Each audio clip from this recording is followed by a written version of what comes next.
போன மாரியாத்தா எங்க வந்து ஏறுதாத்தாங்கிற மாதிரி கும்பத்தை பொறுத்த வரைக்கும் ராகு கிரஸ்த சந்திர கிரகணமே வந்து பூரட்டாதி நட்சத்திரத்துல தான் நடக்குது.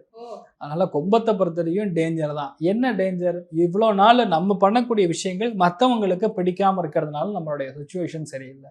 இவ்வளோ நாள் நம்ம உடம்புல ஏதோ பிரச்சனை, அதனால இப்படி இருக்கோம் அப்படிங்கிற கவலை, இல்லை வீட்டில் அம்மானால ஏதாவது ஒரு சங்கடம், அம்மாவுக்கு ஹெல்த் இஷ்யூ, இல்லை மாமியாருக்கு ஹெல்த் இஷ்யூ, நம்ம சொல்லக்கூடிய விஷயங்கள் தப்பா போய் கன்வே ஆகிறது, இதெல்லாம் வந்து சந்திர கிரகணத்துல முன்னாடி நடந்தது. இப்போ என்னன்னா ப்ராப்ளமே உங்களுக்கு தான். The problem is in your head. உங்க தலையில தான் பிரச்சனை. நீர் கோத்துக்கும், நல்லா இருக்கும். சும்மா ஒரு வண்டியில ஒரு நைட் டூர் போடலாம் அப்படின்னு சொல்லிட்டு இங்கிருந்து திண்டிவனம் போயிட்டு ரிட்டர்ன் வருவீங்க, அவ்வளோதான். 4 நாளுக்கு படுத்துக்க வேண்டியதுதான். ஃபுல்லாக தலை ஃபுல்லாக நீர் கோத்துக்கும். அந்த சளி தொந்தரவுனால ஆவி பிடிச்சாலும் ஆவி உள்ளே ஏறாது, உள்ளே வரதான் உள்ள ஆவி உட்காந்துற மாதிரி ஒரு ஃபீலிங்லேயே சுற்றிட்டு இருப்பீங்க. கும்பத்தை பொறுத்த வரைக்கும் வீட்டில் பெரியவங்களுடைய ஹெல்த் ரொம்ப கவனமாக இருக்கணும். மேல் அதிகாரிகளாக இருக்கக்கூடிய நபர்கள், எந்த வேலையில் இருக்கக்கூடிய நபர்களாக இருந்தாலும் சரி, அத்தனை பேருக்கும் ரொம்ப கவனமாக இருக்கக்கூடிய காலகட்டம்.